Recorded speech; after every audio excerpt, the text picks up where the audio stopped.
encore une joie, c'est encore un plaisir pour moi de me retrouver parmi vous pour vous apporter ce que le Seigneur a mis à mon cœur. Et pendant qu'on faisait le tour des enfants, vous avez pu prendre note, prendre connaissance du thème de ce matin. Donc le grand thème en lui-même, c'est l'Église est malade. L'Église est malade. Et comme sous-thème, vouloir aider Dieu. Donc, grand thème, l'Église est malade. Et comme sous-thème, vouloir aider Dieu. Et comme vous le savez, à chaque problème, il y a toujours une solution.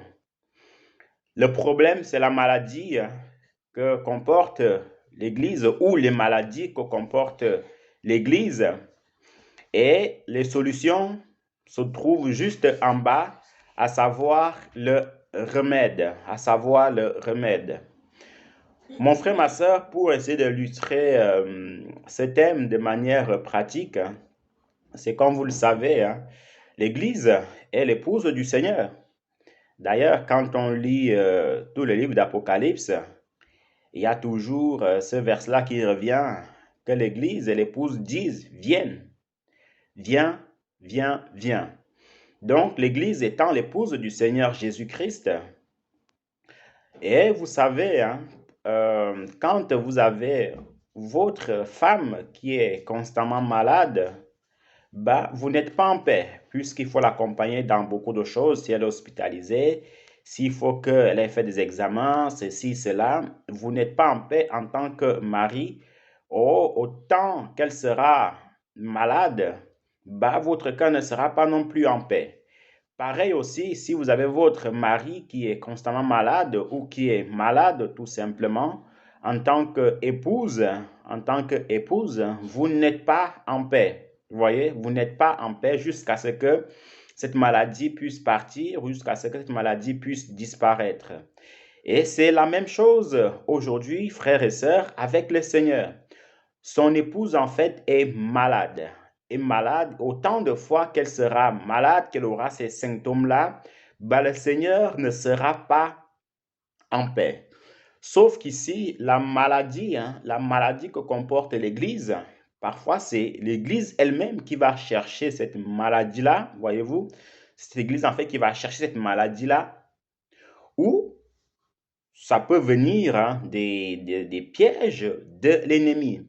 Mais la plupart des symptômes, la plupart des maladies que l'Église comporte, c'est elle-même qui va chercher ces problèmes, qui va chercher ces différentes maladies. Et on va parcourir ensemble ces différents symptômes, ces différents virus, ces différents microbes, ces différentes bactéries que va chercher l'Église elle-même, frères et sœurs.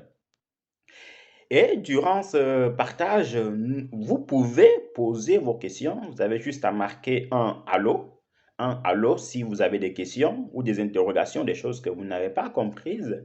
N'hésitez pas à vous signaler et puis on va les prendre à la fin parce que le but ici, c'est que tout le monde soit béni, c'est que tout le monde en fait puisse partir avec le cœur léger, avec quelque chose que le Seigneur nous aura enseigné en cette matinée. Donc, petit à petit, nous allons lire les premiers versets, donc au niveau des problèmes, donc tous les problèmes que comporte la Bible, et ensemble, nous allons parcourir ces problèmes-là. Donc, tous les versets qui comportent les problèmes de l'Église, vous pouvez les lire petit à petit de manière synchronisée, ainsi de suite, ainsi de suite. Donc, les assemblées qui ont trouvé les différents versets au niveau des problèmes, vous pouvez prendre la parole directement pour les lire. Soyez bénis.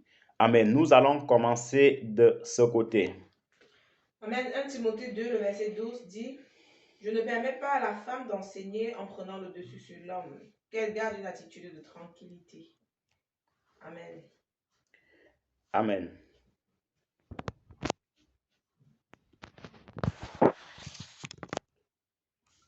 Amen. 1 Thessaloniciens, ici c'est le verset sur les fausses prophéties. 1 Thessaloniciens 5, verset 20 à verset 22.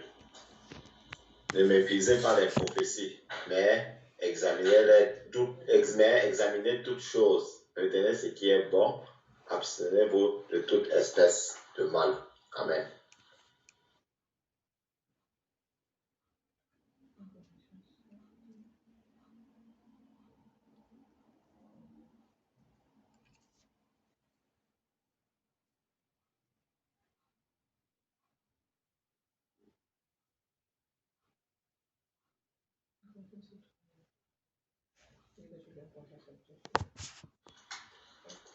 Le prochain verset, c'est 1 Corinthiens 7, 2.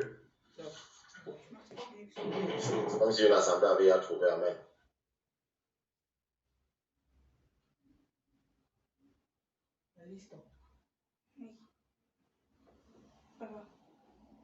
Ok, nous allons lire 1 Corinthiens 7, le verset 2. Ça, c'est le verset sur avoir plusieurs femmes. Je ne sais pas sur les autres points qui précèdent, frère. Si tu as seulement oublié de mettre les versets, vouloir imposer sa vision, faire dire au Seigneur ce qu'il n'a pas dit, tu pourras le dire tout à l'heure. Je lis alors d'abord avoir plusieurs femmes en Corinthiens 7, 2. Toutefois, pour éviter l'impudicité, que chacun ait sa femme et que chaque femme ait son mari. Amen.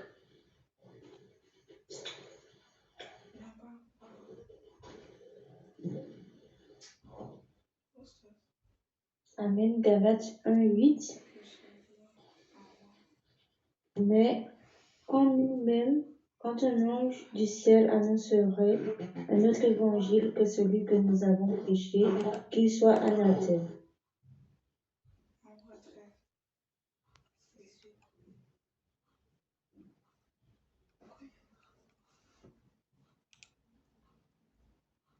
Amen. 1 Roi 13, verset 18. Mais les vieux prophètes insistaient. Moi aussi, je suis prophète comme toi, dit-il. Or, un ange m'a parlé de la part du Seigneur et il m'a ordonné de te ramener chez moi pour que tu puisses manger et boire quelque chose. Il lui mentait. Amen.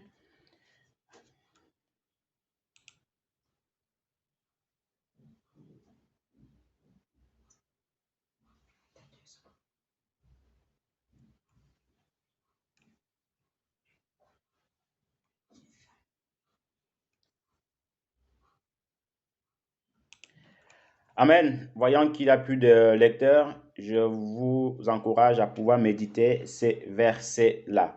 Nous poursuivons. Donc, pour la question du frère Sébastien, non, les versets n'ont pas été oubliés. C'est juste que ce sont des manières de faire, donc il n'y a pas de verset à l'appui. Mais je pense qu'avec tout ce qui a été dit, avec tous les nombreux versets qui ont été donnés, ça nous aide à comprendre que, voilà, l'Église du Seigneur est malade. Merci encore à vous tous, merci encore à vous tous pour ces lectures. Vous pouvez déjà aussi préparer pour la deuxième séance de lecture pour les solutions.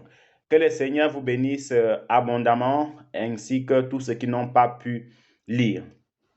Donc, mon frère, ma sœur, voici premièrement une série de problèmes que rencontre l'Église, une série de difficultés en fait que rencontre l'Église, une série de symptômes dont l'Église en fait a à cause de nous-mêmes.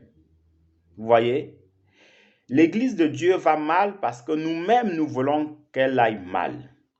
L'Église de Dieu va mal parce que nous-mêmes en fait on va chercher ces problèmes-là.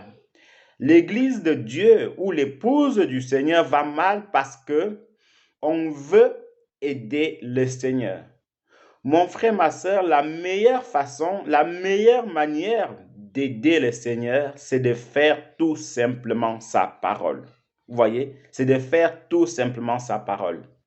Et aujourd'hui, avec ce qu'on a lu et ce qu'on n'a pas lu, nous voyons comment est-ce que aujourd'hui, en fait, voyez-vous, on veut ajouter dans la parole du Seigneur ce qui ne doit pas être ajouté. On veut, dans la parole du Seigneur, essayer de rajouter un peu de sel alors que la nourriture a déjà bon goût. On veut faire dire au Seigneur ce qu'il n'a pas dit.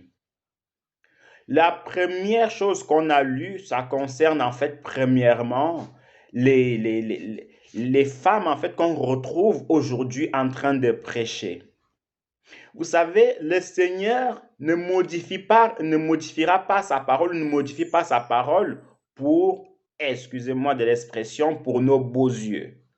Le Seigneur ne dira pas que, ok, mon fils, ok, non, ok, ma fille, puisque tu es tellement zélé, puisque je vois que tu connais la parole, tu la maîtrises. Donc, en gros, elle est ingénieure, elle maîtrise la parole. Elle a fait tellement d'études dans la parole. Voilà pourquoi elle maîtrise cette parole-là. Alors, le Seigneur va dire, bon, pour toi, exceptionnellement, je vais modifier ma parole. Mon frère, ma soeur, de Genèse à Apocalypse, le Seigneur a déjà tout englobé là-dedans. Même s'il est vrai, ça c'est juste une impression, mais nul ne le sait, qu'il y a encore d'autres choses que le Seigneur a fait, mais dont on ne sait pas.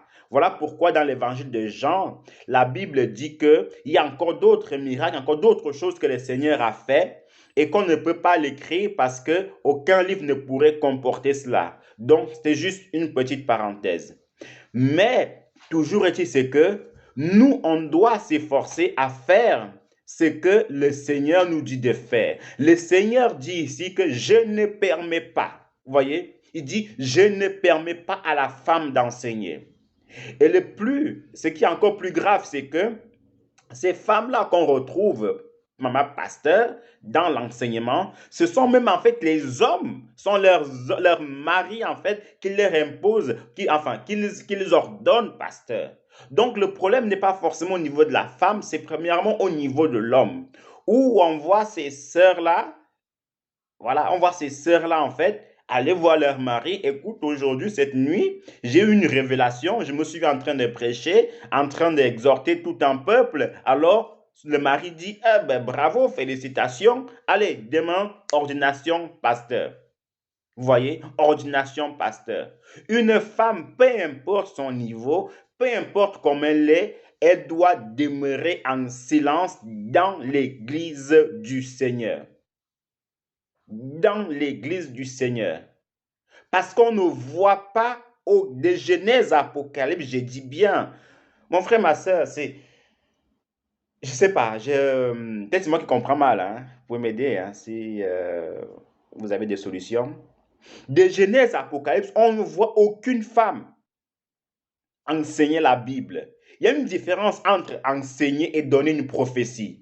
Et le Seigneur, si vous regardez bien, si on médite bien, le Seigneur, dans sa sagesse, Jésus-Christ de Nazareth, a choisi 12 apôtres. 12 apôtres. C'était quoi ces apôtres? C'était qui ces apôtres-là? C'était ses collaborateurs. C'était des personnes à qui il enseignait les rudiments, à qui en fait il disait que c'est vous qui allez prendre le relais après mon départ. Et parmi ces apôtres-là, il n'y avait aucune femme, aucune femme. Ça veut dire quoi? Ça veut dire que si le Seigneur voulait qu'une femme enseigne ou prenne autorité sur l'homme, il aurait dû au moins prendre une femme parmi ces 12 apôtres-là. Vous voyez? Il aurait dû prendre ne serait-ce qu'une seule. Mais il n'y en avait pas. Pourquoi il n'y en avait pas? Parce que il ne voulait pas que cela soit ainsi. Excusez-moi encore, mes sœurs, voyez. Pourquoi aussi, quand on pousse un tout petit peu la réflexion plus loin, il y a des femmes qui connaissent la parole, c'est une très bonne chose, parfois même mieux que l'homme, c'est une bonne chose, mais cela ne doit pas faire de toi une prédicatrice. Et parfois aussi, l'apôtre Paul avait vu la chose plus loin, parce qu'il sait que parfois quand une femme parle, Il y a aussi les hommes qui font cela. Mais les femmes le font le plus. Quand une femme parle, il y a beaucoup d'émotions. Il y a beaucoup d'émotions, il y a beaucoup de sentiments, vous voyez. Et quand tu prêches la parole du Seigneur, on doit éviter les émotions dans la parole du Seigneur. Vous voyez un peu, on doit éviter les émotions quand on prêche la parole du Seigneur. On doit éviter les sentiments. Jésus-Christ n'était pas sentimental quand il prêchait. Il n'était pas émotionnel en fait quand il prêchait. Jésus-Christ en fait était un homme de vérité. Peu importe qui tu étais devant lui, il te disait sa vérité dans la sagesse, dans la douceur. Vous voyez un peu. Il n'y a pas longtemps de cela, disons, il y a 3 jours. Il y a 3 jours, une personne m'appelle pour aller un peu plus précis. Une de mes tantes m'appelle. Elle veut faire appel à moi. Elle me dit, écoute, il faut que tu m'appelles. Elle m'appelle d'abord. Je n'ai pas pu répondre. Je la rappelle. Elle me laisse un message en me disant que urgence, j'ai besoin de toi. Je dis, bon, qu'est-ce qu'il y a, tata? Est-ce que je peux t'aider? Elle me dit, oui. Je dois faire un enseignement sur la pénitence, sur le carême et tout ça. Je dis, ok, bon. Qu'est-ce que je peux faire pour toi? Il me dit, il faut que tu me trouves des versets qui concernent le carême, la pénitence et tout. Il dit, bon, tata, tu sais, le carême, c'est déjà chez les catholiques. Elle est protestante. Hein. Chez les catholiques, non. Donc, les versets en soi-même sur le carême, il n'y a pas. Ça n'existe pas. Tout ce que je peux juste dire, c'est que le carême fait partie d'un temps à un autre. Mais actuellement, là, je n'ai pas de truc à te dire. Laisse-moi juste aller faire quelques recherches dessus. Et après, connaissant aussi en fait la vérité sur la place de la femme, je lui dis, bon, tata, avant d'aller plus loin, est-ce que tu as lu ce que l'apôtre Paul avait dit dans 1 Corinthiens 7 là-bas au niveau de la place de la femme? Là, je crois que j'ai touché un point qu'il ne fallait pas toucher. Elle m'a dit, mais vous êtes toujours là en train de critiquer l'Église. Laisse-moi faire ce que je dois faire. Aide-moi juste comme je t'ai dit de t'aider. Elle dit, non, c'est pas question de critiquer l'Église. C'est l'apôtre Paul qui l'a dit. C'est écrit dans ta Bible. Moi, je ne peux que te dire ce que la Bible dit. Moi, je ne peux que te dire ce que la Bible dit. Et je lui ai encore posé la question pour avoir encore plus d'éléments. J'ai dit, dis-moi un peu.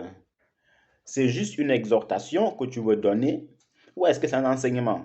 Elle me dit non, c'est un enseignement devant les gens, je dois le faire dimanche et tout. Je dis, ce n'est pas bon pour une femme de faire ça, ce n'est pas bon.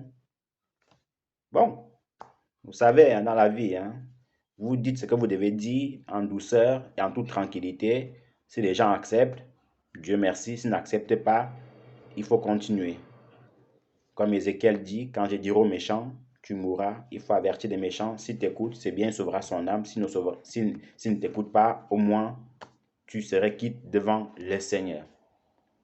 Donc, dans la prédication, beaucoup me disent que parce qu'il n'y a plus de prédicateurs de nos jours, alors, moi je veux le faire. Ou mon mari n'est pas un bon prédicateur, alors moi je veux le faire. Ma soeur, c'est un grand danger. Peu importe qu'il n'y ait plus de prédication dans ce monde, ça c'est le problème de Dieu, ce n'est pas ton problème. Qu'il n'y ait plus de prédicateurs, que la parole soit rare en ce temps-là, ce n'est pas ton problème. Ton problème à toi, c'est de rester à ta place. C'est de rester et de faire ce que le Seigneur a dit de faire. Maintenant, attention, il y a une différence entre un enseignement et une exhortation. Vous voyez? Ou un encouragement. La sœur peut encourager, il n'y a pas de souci du tout. Mais prendre la place de l'enseignement, la Bible refuse complètement cela. Et voilà un des symptômes que rencontre l'Église actuelle. Et ce sont des problèmes, en fait, comme on a dit, que nous-mêmes, nous allons chercher. Ce sont nos propres problèmes, en fait, que nous allons chercher. La Bible est claire dessus. Ce n'est même pas, comme on dirait que c'est une parabole que le Seigneur avait donnée ou une parole qui est dure à comprendre. Non, je ne permets pas. Mon frère, ce n'est pas très compliqué. C'est du français courant. Je ne permets pas. Je ne permets pas. Je ne veux pas. Voilà ce qui est écrit. Ce n'est pas qu'on va encore méditer dessus ou on va encore relire là-dessus. Non, c'est aussi clair comme l'eau de roche, comme on dit. Voyez un peu. Donc, voilà un premier problème et c'est pas bon. Maintenant, on va passer à l'autre point, les fausses prophéties. Comme on l'a lu, la Bible dit quoi? La Bible dit que ne méprisez pas les prophéties, mais examinez toutes choses et retenez ce qui est bon. Mon frère, ma soeur, quand on reçoit une prophétie, qu'est-ce qui se passe? Oui, qu'est-ce qui se passe? C'est que, premièrement, on doit la méditer. On doit s'asseoir pour savoir est-ce que c'est une prophétie qui vient de Dieu ou est-ce que c'est une prophétie qui vient de la chair. C'est très important pour un enfant de Dieu de savoir cela. On ne va pas rester là et puis un matin on reçoit une prophétie et puis on se dit que ça vient du Seigneur et puis baf. Non. Toute prophétie mérite méditation. Toute prophétie mérite qu'on s'assoie et puis on réfléchit. Et si même, vous savez, juste une petite parenthèse, ce qui m'a toujours aidé quand je reçois certaines choses de la part du Seigneur, ce qui m'a toujours aidé, c'est que si je ne suis pas convaincu ou j'ai des doutes, je m'assois d'abord, je dis au Seigneur, Seigneur, révèle-moi une deuxième fois pour que je sois sûr que c'est toi qui m'as vraiment parlé. Vous voyez? Parce que la chair aussi parle. On va le voir tout à l'heure. La chair aussi parle. Satan aussi parle. Mais quand on dit au Seigneur, Seigneur, si c'est vraiment toi, ce n'est pas que tu ne crois pas, ce n'est pas que tu es dans le... Non, c'est une façon d'être sûr toi-même. C'est une façon d'être sûr toi-même que c'est le Seigneur qui te parle. Parce que si c'est l'ennemi qui t'a parlé une première fois et que tu dis à Dieu, Seigneur, si c'est vraiment toi, fais en sorte que ça revienne. Mais si c'est l'ennemi, bloque tout cela. Alors le Seigneur, dans son amour, dans sa divinité, il fera en sorte que si ça vient vraiment en fait de lui, il fera que ça revienne à la surface. Dans le cas contraire, ça ne viendra pas. Et ça nous évitera beaucoup de problèmes. Vous voyez? Ça nous évitera beaucoup de problèmes.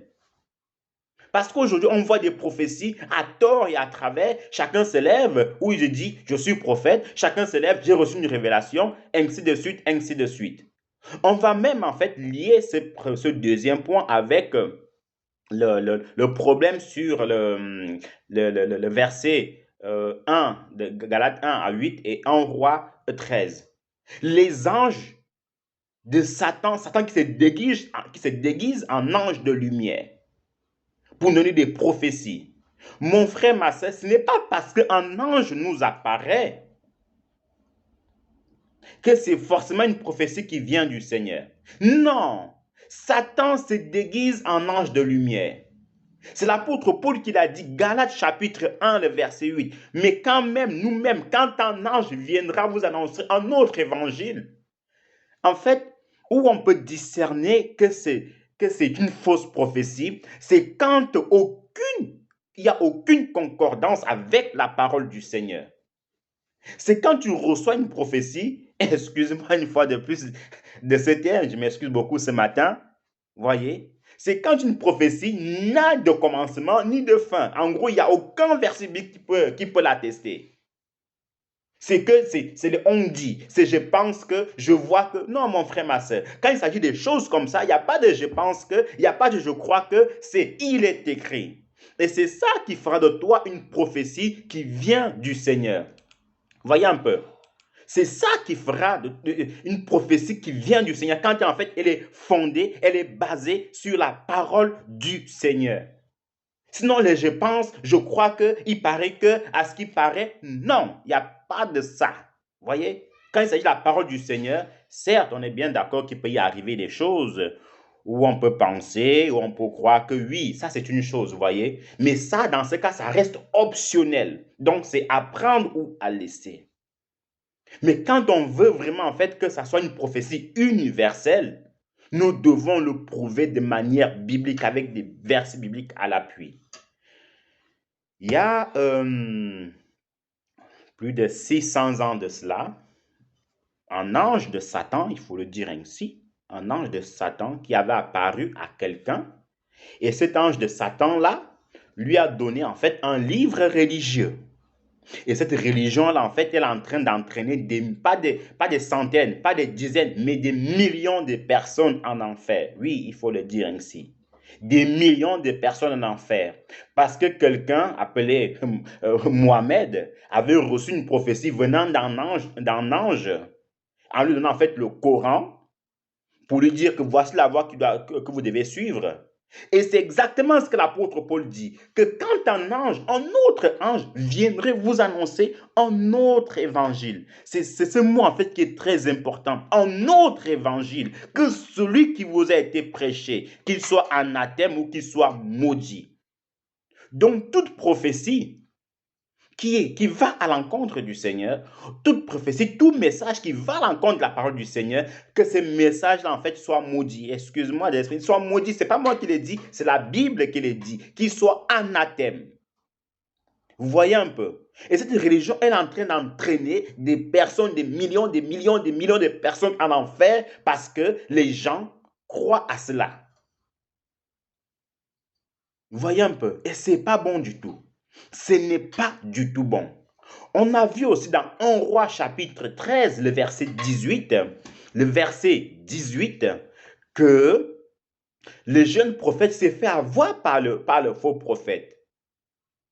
Parce qu'il a dit que, mais écoute, ce que Dieu t'a dit là, c'est bien, mais sache que moi aussi j'étais prophète comme toi et un ange m'a parlé. Et la Bible dit que cet ange-là, en fait, mentait.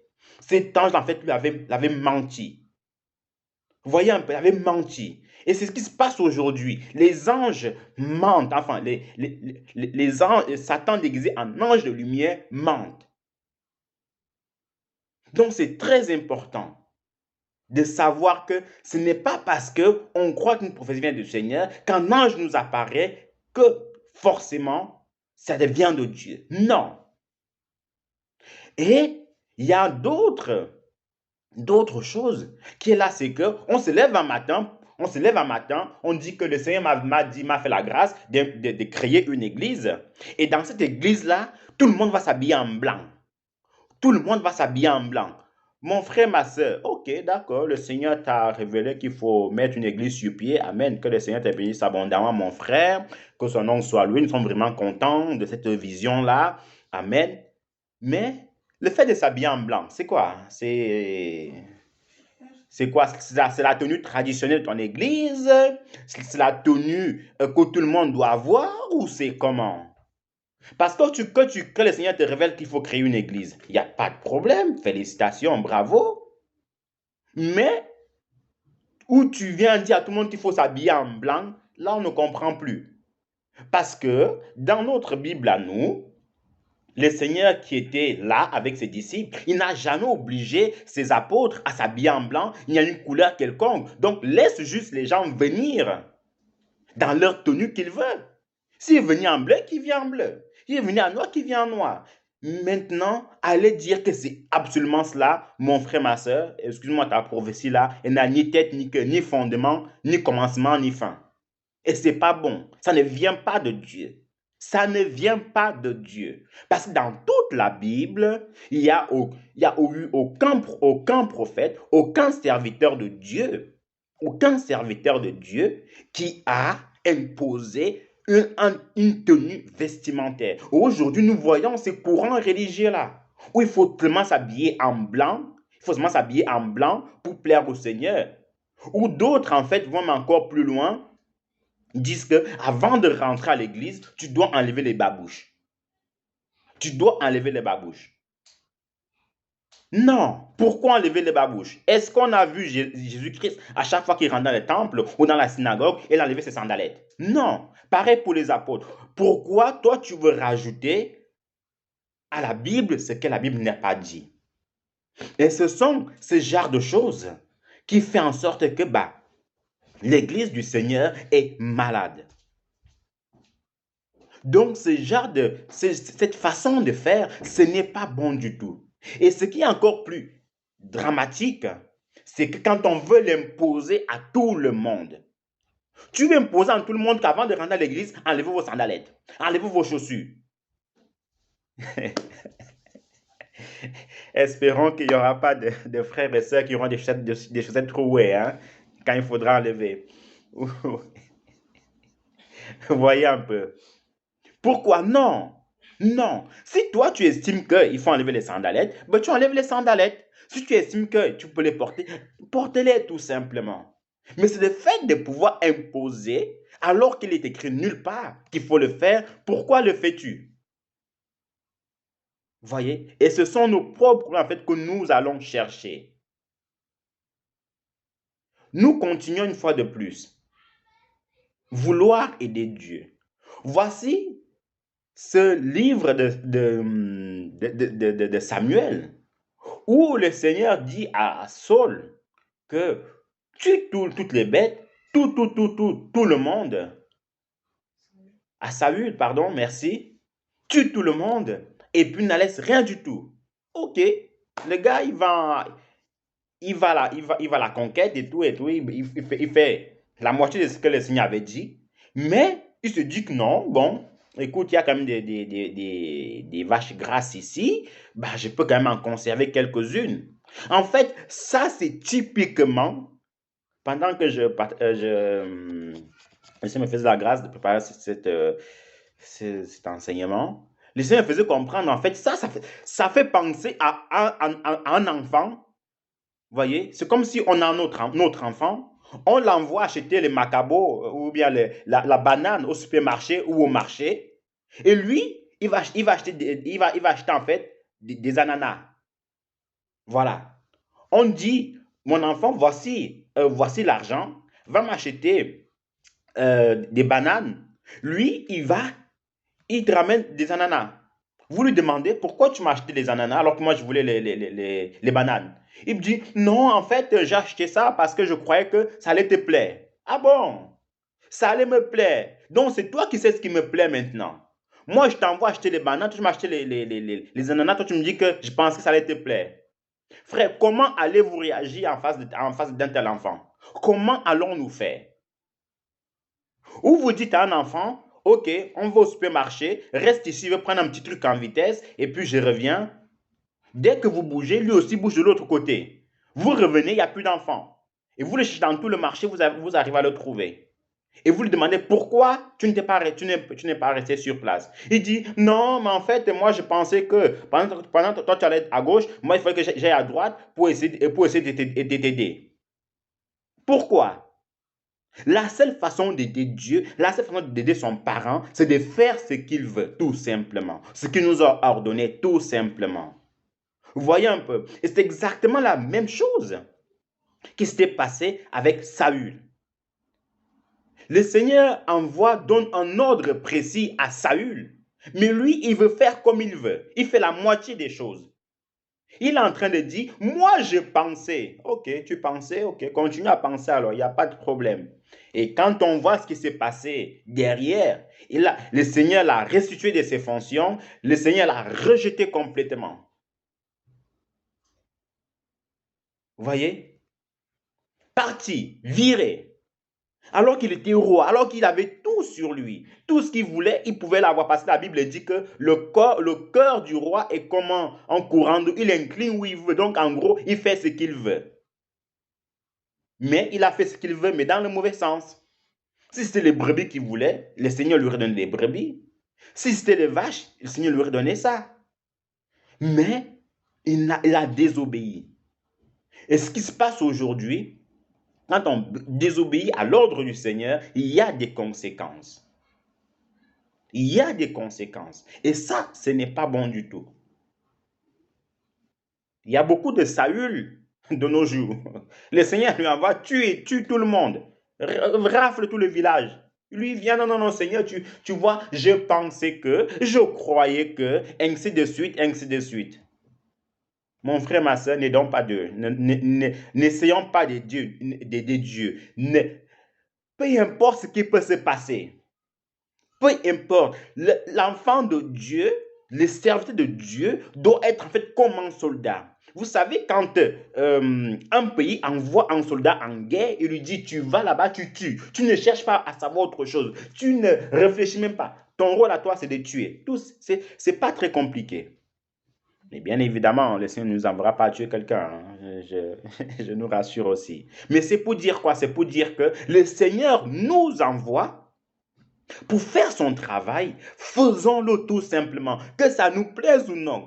Merci encore pour cet exemple qui me vient en tête. Jonas, notre ami Jonas. Le Seigneur lui dit, va à Ninive, va prêcher ma parole. Va prêcher ma parole à Ninive. Jonas lui dit, non, non, mon Seigneur, tu sais, hein, Tarsis c'est mieux. Tarsis c'est mieux. Toi, tu m'envoies à Ninive. Moi, non, Tarsis c'est mieux. Tarsis c'est mieux. Je pense d'abord que je vais d'abord aller à Tarsis, et puis je vais revenir à Ninive. Je vais d'abord aller à Tarsis, et puis je vais revenir à Ninive. Ok, donc c'est toi qui sais ce qui est mieux pour le Seigneur alors. Ce qui est mieux, en gros, c'est l'argile qui dit à son potier, au potier que non, non, non, non, non, non, non, tu me fais la forme d'un vase, non, non, moi je veux la forme d'une marmite. Voilà ce qui se passe. C'est l'argile qui donne des ordres au potier maintenant. Vous voyez? Et ce qui se passe, c'est que, vous voyez la punition, c'est que tous les détours, toute la souffrance que Jonas a subie, c'est la même chose en fait que l'Église subit aujourd'hui. Parce qu'elle veut faire comme elle veut. Elle veut faire comme elle veut. Et ce n'est pas bon du tout. Faisons comme le potier nous dit. Nous sommes des argiles et le Seigneur, c'est le potier. Le potier, c'est lui qui donne des ordres. Et l'argile, il obéit. C'est Dieu qui donne en fait la forme à son serviteur, la forme qu'il veut tout simplement. Le reste, surtout, c'est très important, mon frère, ma soeur, ce qui est en train d'être dit. Que ça nous plaise ou pas, hein? Quand Dieu nous donne un ordre, que ça nous plaise ou pas, faisons-le simplement. C'est Dieu qui il est tout puissant. Il fait ce qu'il veut, comme il veut, quand il veut, où il veut et avec qui il veut. Voyez un peu. Parce que qui es-tu? Qui es-tu déjà pour donner des ordres à Dieu? Qui es-tu pour dire à Dieu que c'était mieux comme ça? Qui es-tu? Qui es-tu?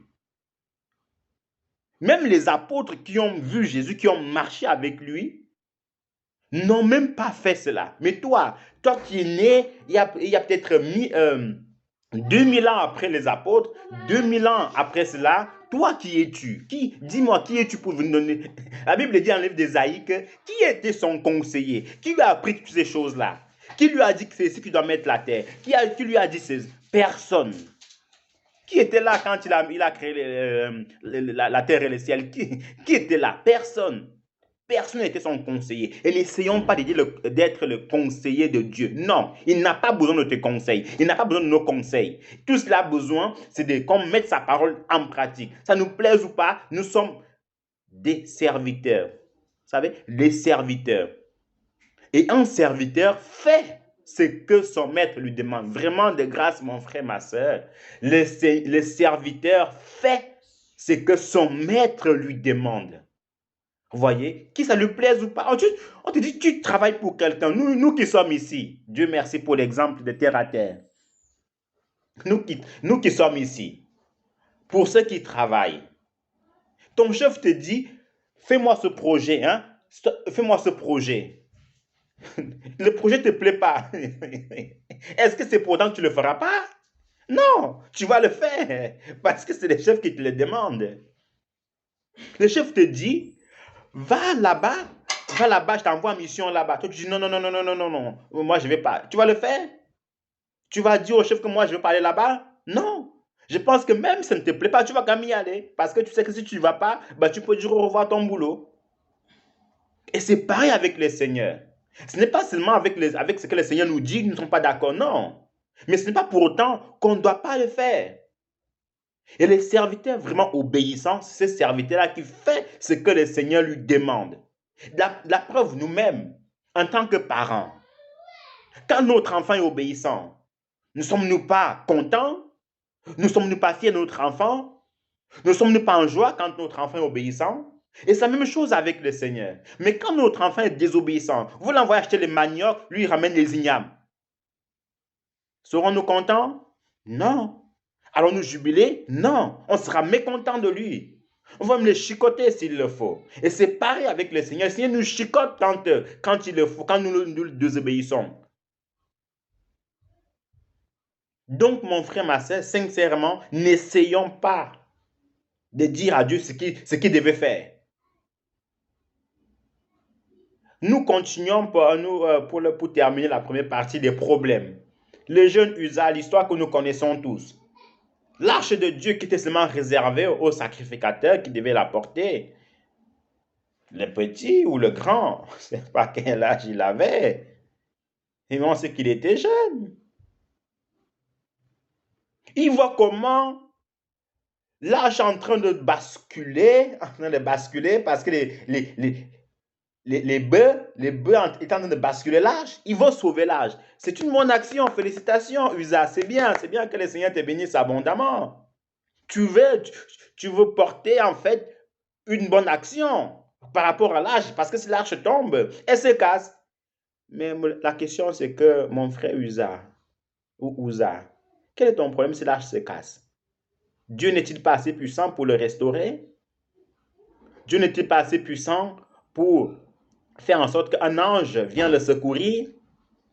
Pourquoi veux-tu toucher quelque chose qui t'est interdit? Pourquoi? Uza voulait aider Dieu, voulait aider l'arche de Dieu. Ce qui est parfois, comment dirais-je, tranchant avec le Seigneur, intrépide avec le Seigneur, c'est qu'il y a des réactions, il y a des péchés, le Seigneur agit du tic au tac. À peine Uza avait touché l'arche, le Seigneur l'a foudroyé tout de suite. Tout de suite. Ça montre encore qu'on ne se moque pas de Dieu, on ne se moque pas de lui.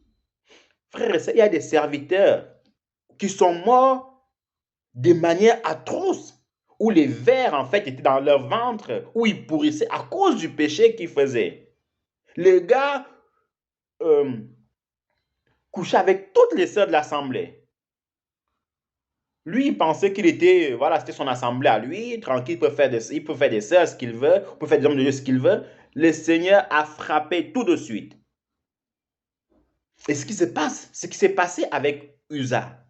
Non, laisse l'arche tomber. C'est dommage que l'arche tombe, oui, c'est dommage. Mais fais ce que le Seigneur te dit. Ne fais pas plus.